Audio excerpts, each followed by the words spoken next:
Welcome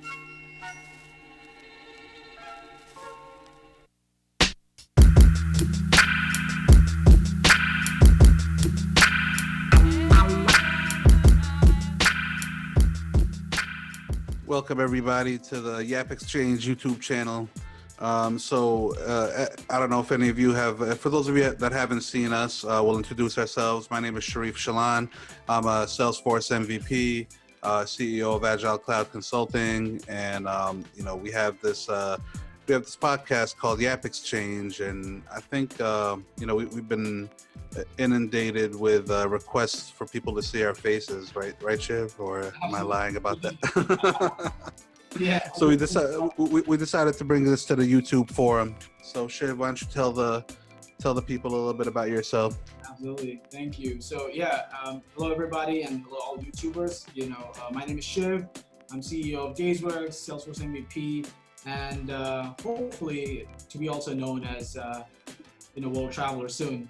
Looks like I'm not staying in one place at more than a week. So that's also going for me. And as you just said, Sharif, YouTube is where everything's happening, and we figured, we'll just keep it cool, talk about Salesforce, talk about what we love, and just share our opinions. And that's why we wanted to start this YouTube channel.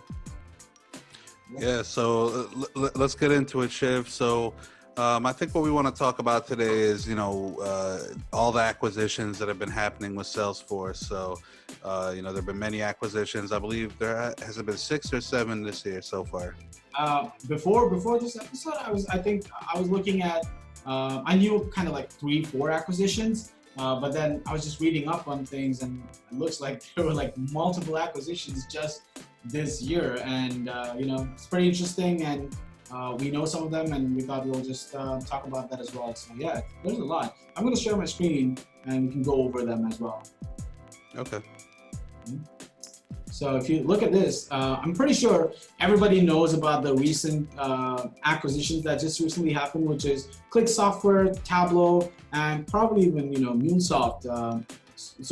But if you just look at the list that Salesforce just bought up recently, from January, you look at Gridable, Salesforce Foundation, which is again a big announcement. Map Anything was another big announcement. Bonobo AI, Tableau, Click Software. So it was very cool to see that Salesforce is growing inorganically and just trying to be the #1 leader position over and over again. And I think it'll be wonderful to maybe talk through some of those acquisitions and what that means to the Salesforce ecosystem. So Click Software is some of those. I think some of the people know what Click Software does, more on the field service lightning piece. And Sharif, have you heard of Click Software before? And maybe you can share some of your thoughts there as well.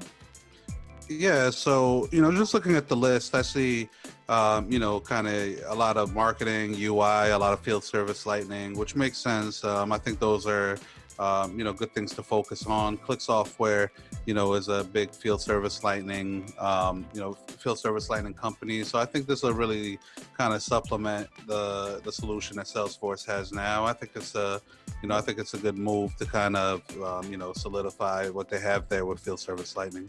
Absolutely, yeah, and they basically go ahead for the #1 player in that space. So you can see that field service lightning as a product is going to grow a lot more. And if you look at the other aspect of it on the Tableau acquisition, which is massive. So the field service software, which is the Click Software one, was acquired for I think $1.35 billion, of which I think there was a lot of standard stock share as well as cash. And you look at Tableau, which is a straight up $15.7 billion of straight up swapping of the stocks, which is another massive announcement. So as you know, Tableau is the #1 leader and has been for a long time in the data visualization piece, right? Where Sharif, you and I worked on a couple of projects where Tableau was the piece that brings in all of this amazing data from all these sources and put it up into amazing visual components. And I think if you look at it, I feel, Sharif, this is going more towards the Einstein Analytics component to be mixed, or do you think it's going to be on its own separate?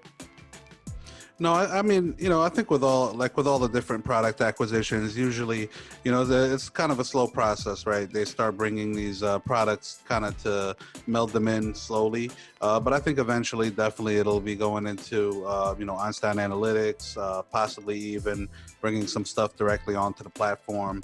To supplement the out-of-the-box Salesforce functionality, which I'm sure a lot of people are hoping for. But yeah, Tableau is a great product, and I would just want to see how it comes together with Marketing Cloud, with Einstein Analytics, and the existing product base. And with MuleSoft also in the back end, which means that in the integration cloud, using so much data. Now it's almost a necessity for Salesforce to look at it as a visualization component, right? If you want to do a 360-degree view of customer or what's happening in the ecosystem. I think this is the right move. I'm a huge fan of Tableau, and I'm happy to see that Tableau joins the Ohana again. So that's good. The other piece, the acquisition that was in May 6th, 2019. There's no value over here, but again, I tried to look it up. The website was not even there. I think it just redirects back to Salesforce. The only thing that I could find is on Crunchbase, again, with the same theme, which is marketing automation, right? Which builds that pattern of why Vulnerable AI is looking at, enhancing that customer 360-degree view philosophy of what Salesforce does, right? Which is trying to figure out the sentiments, how to improve the loyalty, how to improve, customer satisfaction through artificial intelligence, which I think falls into the Einstein banner as well, right? So there's a lot of that going on as well. And it looks like, this looks to me like, kind of a purely technology acquisition, right? Their last funding type looks like it was seed funding, 11 to 50 employees. So it looks like these guys had some, great technology that Salesforce wanted to, bring on board. It could be even just an acqui-hire, just to get the people from the company to bring it in to the team or the Marketing Cloud research team. I think looks pretty promising, and there's a lot of changes that are happening in that space, which is again amazing. Yeah. Right. So the other very famous acquisition, I think it was all over the news and social media, was MapAnything, right? I think we use the yappexchange app a lot, and MapAnything I think was go-to when you had complex mapping requirements, and you could probably look at any custom object being mapped. And that was again a massive acquisition for like $225 million, right? So do you have any thoughts to share on the MapAnything side of it as well, Sharif, where you used it and maybe looking at some of the cool stuff they used to do? Yeah, I've used it. It's a great product. I think this will definitely fold right into the field service lightning, and the acquisition they just made now with the Click software. So I think this all brings it together. You could tell that once these products are put together the right way, they're gonna it's gonna be a very hard hard thing to compete with, I would say. Absolutely. Yeah, and the piece where I used this MapAnything was we had a deal in Dubai where they basically said we have so many different garbage trucks that need to go to different places and come back for the when the garbage truck basically fills up, so that the PJP planning of optimized route was done through MapAnything, which was amazing. And it's pretty exciting to see if it's just going to apply to service, or is it also coming into sales, where I think a lot of our customers too, right, Sharif, who have sales teams are on the field that need route planning and all that kind of stuff, which would be perfect fit for MapAnything. So it's pretty exciting to see where it would go, and a lot of our customers would love to see this happen, right? Yeah, for sure. So the other acquisition, Salesforce Foundation, which I think we might have to spend a little bit more time, because I know you're from the background on the round corner stuff, and Salesforce.org acquired it.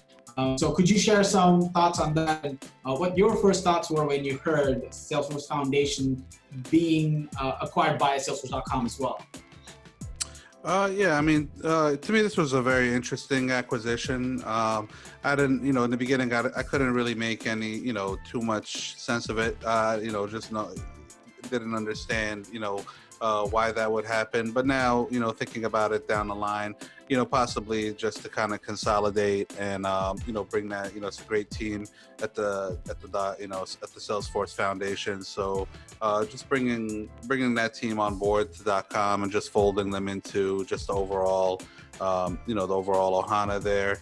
I think it makes sense. I was with Round Corner previously, so that Round Corner got acquired by .org, and then .org got acquired by .com. So that's an interesting one. We'll hopefully everything stays the same for all the nonprofits and higher education institutions doing all the great work and getting the grants from Salesforce. So as long as that all stays the same for the customers, I think this is a good move and just kind of consolidates and brings everybody under one umbrella. Exactly, and that's probably why we don't see Round Corner on this list, is because it probably got acquired by Salesforce.org first, and then Before got acquired into the Salesforce.com fold, which is again amazing. I think that also had a lot of ripple effects in, again, some of the things that you mentioned, where what's going to happen with higher ed is, the 10 free licenses, is it still going to be there? And, some of the deals that we've done, nothing has changed in operationally. I think this was more for a strategic kind of purpose is what I think it resonates. Yep, I agree. Yeah. Absolutely. And to round off the list, I think one of the first acquisitions this year was Griddable. So Griddable, again, you look at, again, I read up on it from Salesforce Ben's blog. I think there was a guest blogger, Sana Tariq. So, I read up on it a little bit. This looks a little bit more a technology acquisition, right? And looks at probably, I'm assuming, would follow into the lightning practice of it and making LWC as open source. Probably some of those coming into picture with the Griddable acquisition. But yeah, this is pretty cool that Salesforce is looking at not just these fancy acquisitions, but also reinvesting back into the true core. So one of the things I wanted to talk to you about also, Sharif, is what does this mean for the Salesforce ecosystem? Does this mean that innovation is hard to come by with the core team, where inorganic growth has to happen? Or how do you see this changing the ecosystem? Yeah, I mean, I think Salesforce, just as a company, has grown to the point now where, and everybody gets to that point, right? All of the huge companies out there, especially the big technology companies, where they start buying innovation, right? I'm sure the team internally is still innovating on a lot of stuff.